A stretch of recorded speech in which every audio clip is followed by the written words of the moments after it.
Hey everyone, Jason here, digital marketing consultant, and in this conversion optimization tutorial and guide, you're going to learn how to use the proven AIDA framework to optimize every page on your website.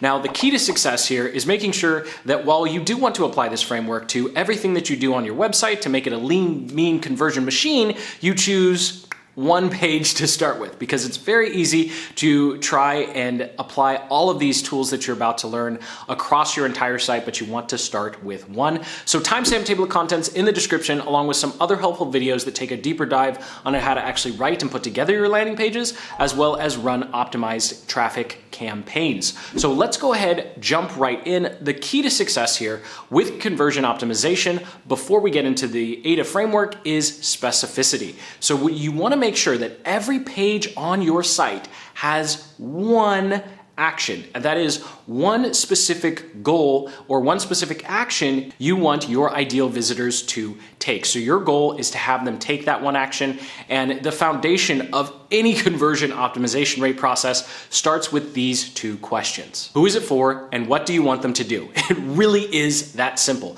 Once you can answer those two questions for a specific page that you're looking at, you're ready to apply the AIDA framework and really start optimizing for conversions. Now, of course, this is important because you need to know what you're optimizing for. You need to know what action you're optimizing for. And a quick tip before we get into the framework, make sure that your page speed is good to go. So this is a free tool that you can go to. It will not only tell you how fast your page is loading, but it will also give you some insights on how to improve your page load speed. Something like 1 to 2% conversion rate is lost for every additional second it takes for your page to load. So page speed is very important.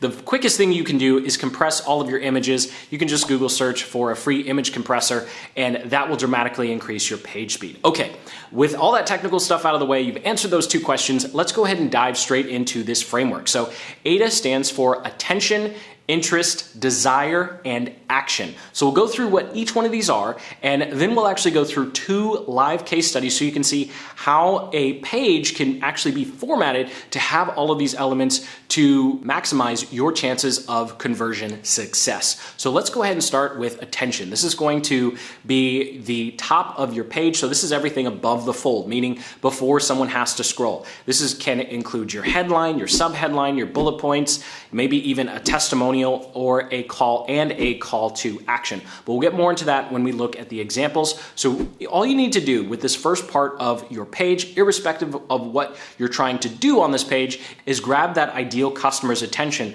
by clearly stating and communicating the product, service, or lead magnet being offered, and making it very clear that your ideal customer or prospect is in the right place. So once you've grabbed that attention, you want to start to build interest, which is going to be the second part of the AIDA framework. And with interest, all you need to do here is, in the simplest, least complex way possible, communicate the benefits of the offer or demonstrate it using imagery. We'll go through an example that does a great job of using imagery to build interest around the offer that's being made on the page. Your interest elements should communicate how your free or paid offer is going to save your ideal customer time or money, and how easy it is to get started. Now, number 3 is going to move on to desire. So we grabbed their attention, we built some interest and curiosity, so now it's time to build on what your page has already done and bring in some desire elements. And the best way to do this is with social proof. So this is where you're going to have media logos, you're going to have testimonials, reviews, and trust seals. So if this is a sales page, then you want to make sure you have trust seals like 256-bit encryption or 128, however your shopping cart is encrypted, the credit card logos that you accept, because that's all going to build trust and credibility with your ideal customers. Now, the final one, number 4, is going to be action. And this is where you are just clearly stating what you want the page visitor to do. And so it's very important with conversion rate optimization that you only have one action, because it's so easy for people to get distracted. It's so easy for people to get confused. So make sure every single page that you're optimizing for conversions has just one call to action. You can make that call to action several times, but make sure you're only asking for one thing throughout your entire page. So enough with the pie in the sky framework stuff. Let's go ahead, jump right into this first example from the stock market investing niche from an influencer named Jason Bond. So I'll go through the top of his page, which is the attention section, because he has all the elements in here. And then we'll go through some of the other parts of his landing page to show you how he's using this framework. And I really like this example because it really does include all of the elements. So you'll see here, these are all part of grabbing attention. We have the headline that grabs attention and clearly states a benefit or result that the ideal customer or lead is going to get as a result of taking the action. The subheadline communicates what the offer is. So it's very clear this isn't going to be some sort of software. It's not going to be a PDF guide. It is a video training. It's a master class. And then we have a clear call to action, which you need to have above the fold when you're optimizing for conversions. And then also, I just making a quick note here, he does have some legal disclaimer text. So whatever your niche or industry, you might need that. This is not legal advice by any means. Just make sure that you're in line with whatever advertising platform you are running traffic with, and you've checked with your legal counsel that you have everything you need on your landing pages, on pages across your site to be copacetic. Please don't copy other people's terms of service or disclaimers. That's copyright infringement. So let's go ahead, let's scroll down the page a little bit. Next, he's going to build some interest by going through some quick bullet points, clearly stating the benefits of this training. And then he goes straight into a whole lot of desire. He has a lot of desire here. So he has some reviews, he has some testimonials, and he has a bunch of logos from media publications that he's been featured in. And so here he's building a tremendous amount of credibility, and he's creating desire by showing that other people have found value in what he's offering. Now, he's actually gone a step further. This is one of the few pages where I see it, where he actually has a third-party reviews from a third-party review site. And so really here, what you want to do is make sure that you are giving your ideal customer the information they need to make an informed decision, because you'd much rather have them reading your reviews and testimonials here than suddenly going to some other site to try and read and make sure if your product or your service is actually legitimate or not. And then finally, at the bottom of the page, he has another clear call to action. So we have two calls to action on this page, but they're for the exact same thing. He's not making another offer. He's restating again, sign up for the masterclass, and then he has some more media endorsements. So he has a lot of desire on this page, which when we're talking about money is very, very important. He probably recognizes that people are pretty protective of their hard-earned cash. So he really wants to show that he's not going to be teaching people something that hasn't already worked for others. So this next example is a completely different niche and industry, and this is going to be the personal development niche, and this is from Mindvalley and Lifebook. So if we jump straight on into what happens above the fold, again, you can see all of the elements of grabbing attention. The headline makes it very clear what the big benefit and result of the offer being made is. The subheadline clearly states what the offer is. It's a personalized game plan for living your ultimate life. Then register for the master class, and again, they have some legal disclaimer text. Now moving on a little further down the page, we can see that they're building interest. They actually have a video that builds rapport and actually creates some authority by touring their very nice house.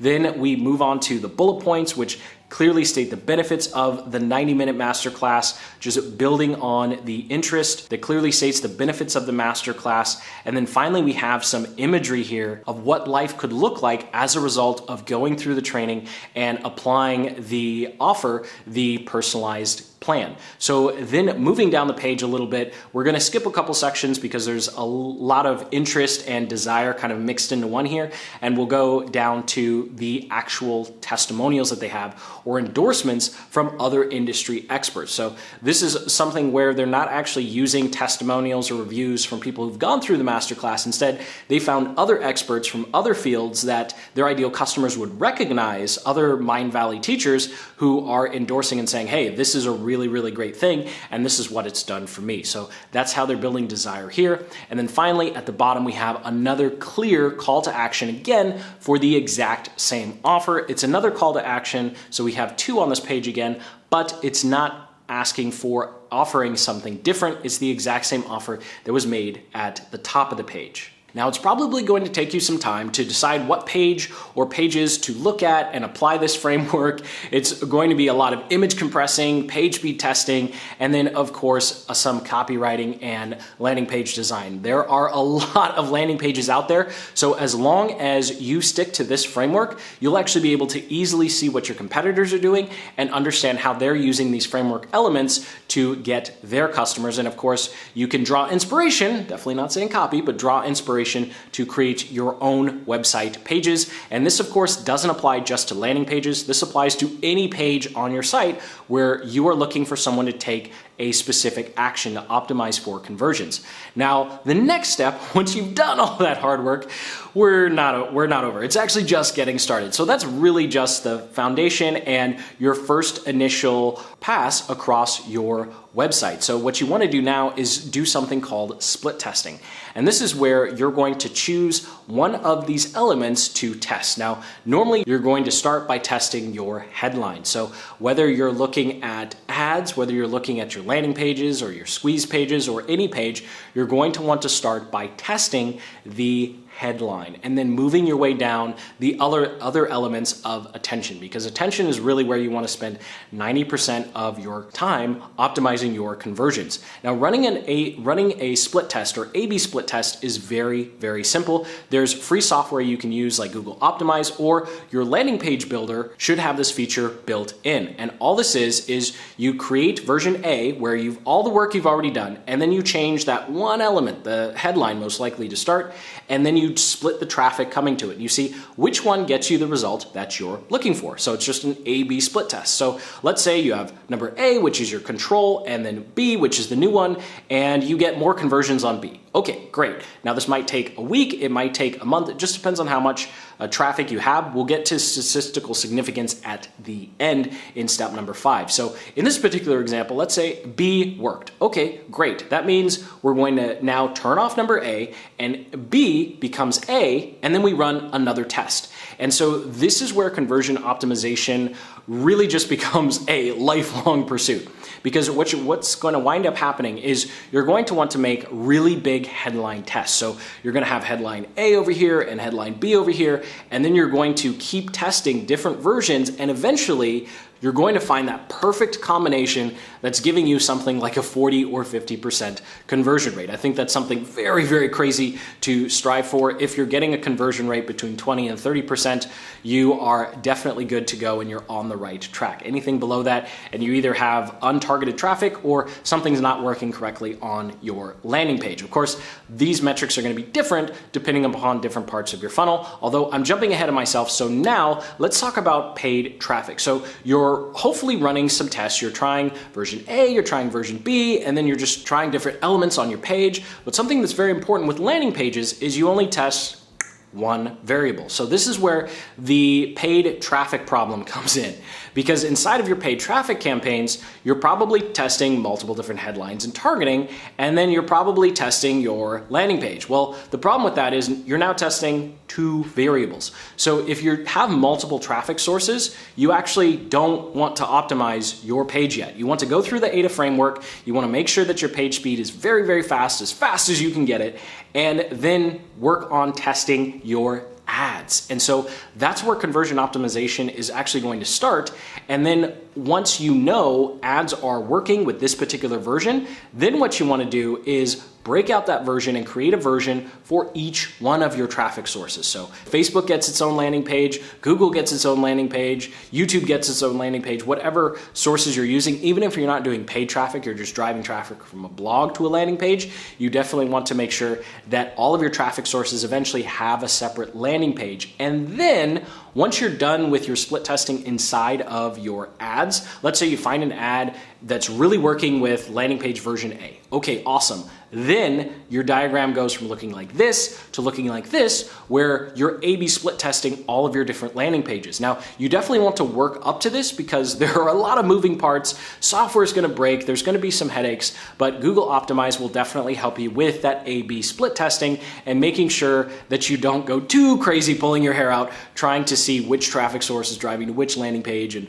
which landing page is being the most successful. So this can get a little complex and it can be tech heavy, especially if you're trying to do all of this on WordPress. So that's why I highly recommend just starting with the one landing page or the one page with all of your traffic sources and just focus on improving what's going on in your traffic organically or your ad account, and then move on to being more advanced by split testing by different traffic sources. Now, when it comes to running traffic and when it comes to having people go through all of your pages, you need to reach something called statistical significance. And what statistical significance is making sure that you get enough actions on a page or in your ad account before you make a decision. After all, if you have 5 people come to your website and not do the action you want, it probably doesn't mean you need to change anything, right? That's way too few people to make a decision. So here's a quick rundown of what you should look for in terms of minimal actions at every step of your process, whether it's your landing page, your ads, your sales page, or even your shopping cart. So go ahead and take a look at this diagram. We'll start with your ads. You want to have at least 100 impressions or 100 clicks before you start saying an ad or targeting group doesn't work. Then moving on to your landing page, you want to make sure you have 100 opt-ins before you start saying something does or does not work. Now, a little asterisk here is if you have a very limited amount of traffic or your ad budget is small, then go ahead and change this 100 opt-ins to 100 page visitors. So visitors to your landing page. It's okay if you're making decisions based upon 100 visits instead of the ideal, which is 100 opt-ins. Now, after your landing page, conversion optimization really gets difficult depending upon the software that you're using. So when it comes to sending emails, having people go to your sales page or your shopping cart or membership site, you're going to want to have at least 100 actions on those pages. Now, ideally, you'd want to have 100 people open your emails before you change your subject line. You'd want to have 100 people go through your sales page or actually purchase on your checkout. I realize that that's probably not reasonable, especially if you're doing this for the first time or you don't already have traffic coming through your site or sales funnel. So instead of looking for those 100 actions, you can just look for at least sending 100. So sending 100 emails before you change your subject lines, having at least 100 or 200 people hit your sales page before you start messing with it, and of course having at least 100 or 200 people hit your shopping cart before you start changing things on the shopping cart. So that does it for the entire process of getting up and running with your conversion optimization for your site. Again, you can apply the AIDA framework, split testing, making sure that you're hitting statistical significance, those 3 things with any page on your site. And of course, make sure you are very, very careful with your split testing if you're running paid traffic. And this all comes down to those 2 questions: who's the page for, and what do you want them to do when they've hit that page? So thank you so much for watching. Sincerely hope you got some value out of this video and you feel much more confident in optimizing your website's conversion. So go ahead and hit that like button, subscribe for more deep dive marketing tutorials just like this one. And in the description, there are full-blown tutorials on how to build your landing pages, even writing your landing page copy, as well as putting together your entire funnel. So until the next, keep building the business you love.